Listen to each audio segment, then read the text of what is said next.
100 शब्द प्रति मिनट की गति से डिक्टेशन स्टार्ट होगा। यह डिक्टेशन 110 और 120 में भी रिकॉर्ड है। नीचे डिस्क्रिप्शन में लिंक मौजूद है। डिक्टेशन स्टार्ट करते हैं ठीक 2 सेकंड बाद। Yes, start. मंत्रिमंडल विस्तार के बाद दूसरे दिन अधिकांश मंत्री पदभार ग्रहण करके काम में लग गए।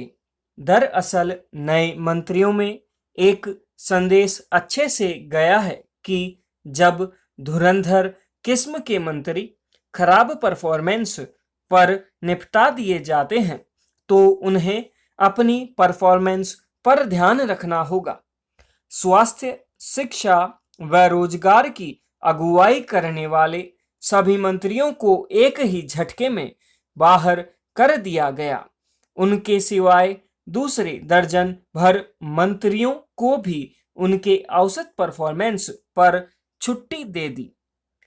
फिलहाल नई कैबिनेट में कई पूर्व चिकित्सक, आईएएस, इंजीनियर व उच्च शिक्षा प्राप्त मंत्री बनाए गए हैं।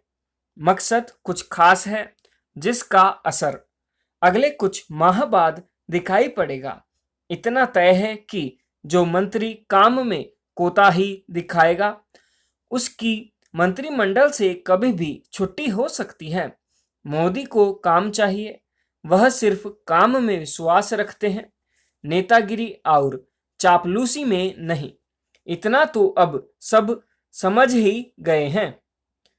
काम का ही कमाल है जिसके चलते केंद्र सरकार में मोदी मॉडल की चर्चाएं हो रही है, क्योंकि सरकार के दोनों कार्यकालों की परस्पर संरचनाएं अब तक के सभी प्रधानमंत्रियों से अलहदा है, क्योंकि उनके काम करने के अंदाज से तो सभी भलीभांति परिचित हैं।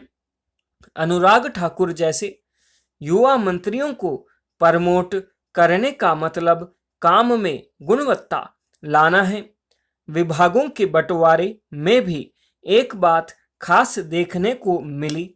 महत्वपूर्ण मंत्रालय युवाओं को दिए गए हैं, वहीं मोदी के सबसे करीबी अमित शाह के गृह मंत्री विभाग में सहयोग के लिए एक नहीं 3 मंत्रियों को लगाया गया है।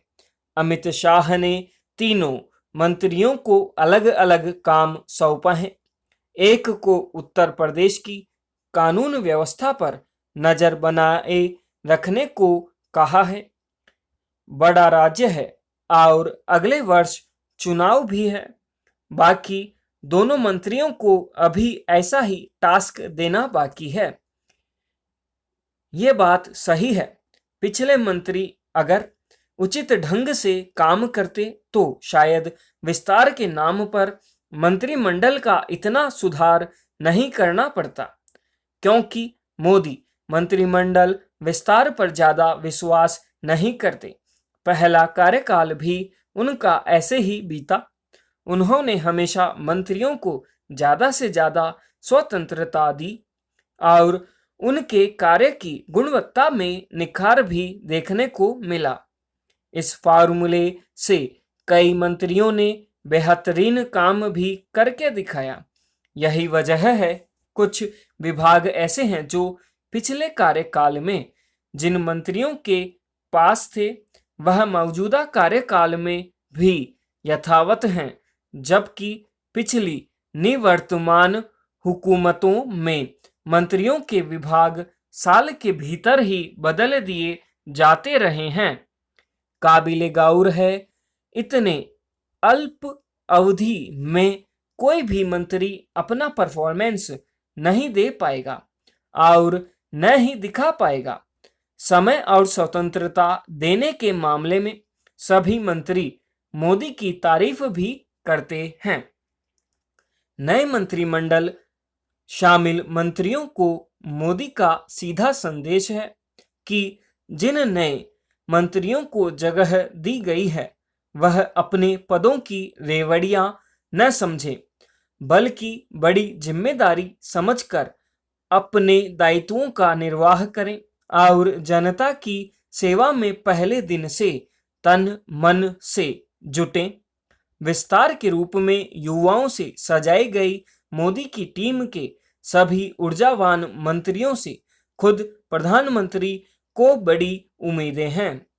उन्हें उम्मीद ही नहीं बल्कि पूर्ण विश्वास है कि नए मंत्रियों की जिम्मेदारियां कुछ ही समय में परिणाम के रूप में दिखाई देगी। साथ ही शासन व्यवस्था में बदलाव लाने में लक्षित भी होगी। इस बात से सभी वाकिफ हैं कि प्रधानमंत्री की टीम का हिस्सा बनने का मतलब काम करना होगा, न कि मंत्री बनकर रौब दिखाना। एक महिला मंत्री के अतिरिक्त प्रभारों को भी कम किया गया है। उनसे उनके विभाग का कार्यभार ले लिया गया है। अब उनके पास सिर्फ महिला एवं बाल विकास मंत्रालय की जिम्मेदारी है। उनके साथ एक राज्य मंत्री को भी लगाया गया है ताकि काम में और गुणवत्ता आ सके।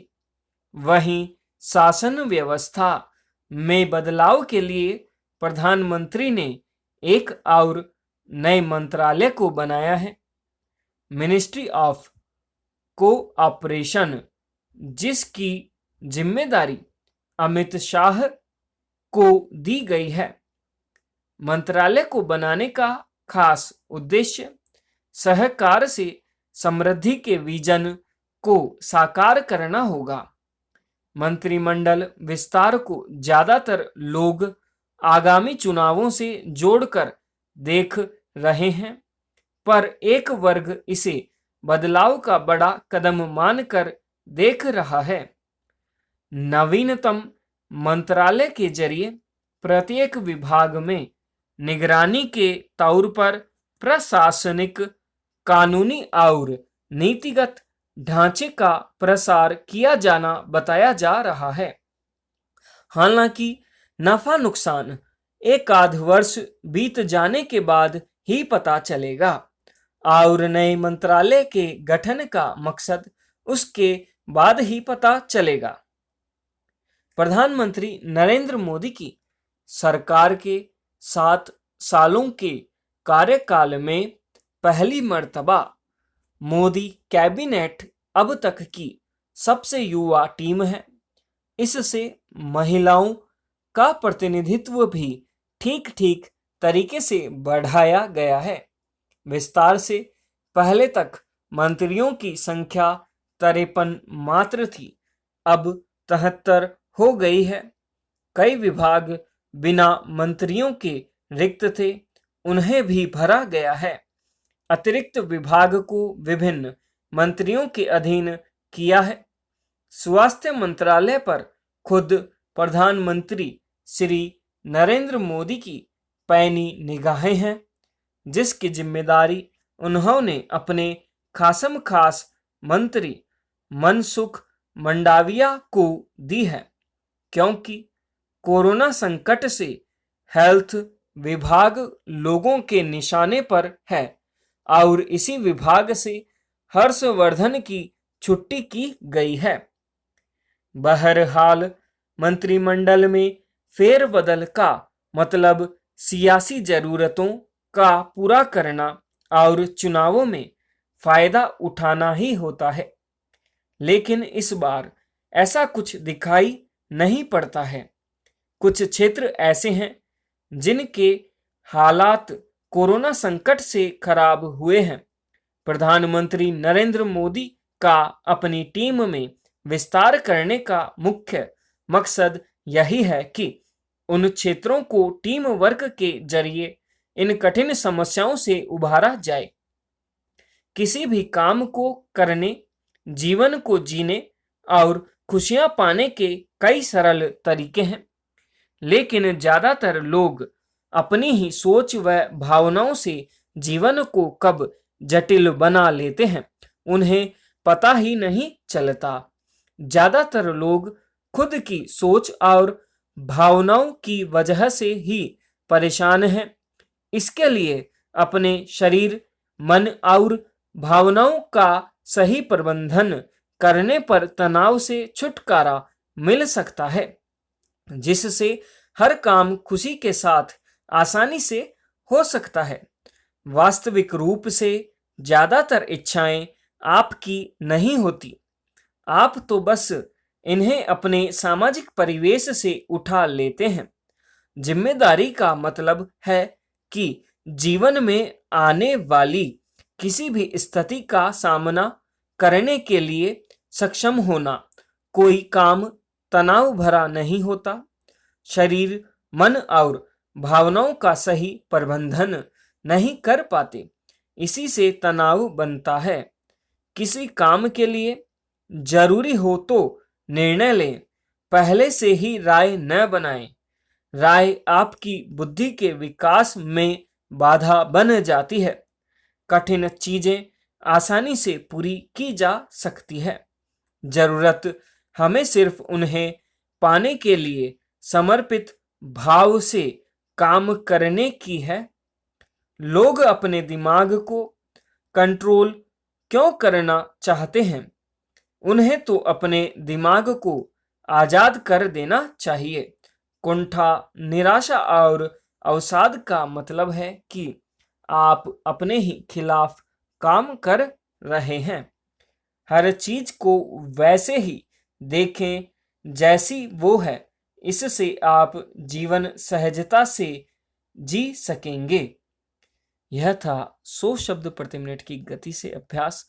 आपने किया सिर्फ स्टेनोग्राफी के माध्यम से। यह अभ्यास 110 और 120 शब्द प्रति मिनट की गति से भी दिया गया है। आपको लिंक डिस्क्रिप्शन में दे दिया जाएगा, या आप हमारे व्हाट्सएप या टेलीग्राम पर हैं तो आपको वहां मिल जाएगा। तब तक के लिए जय हिंद, जय भारत।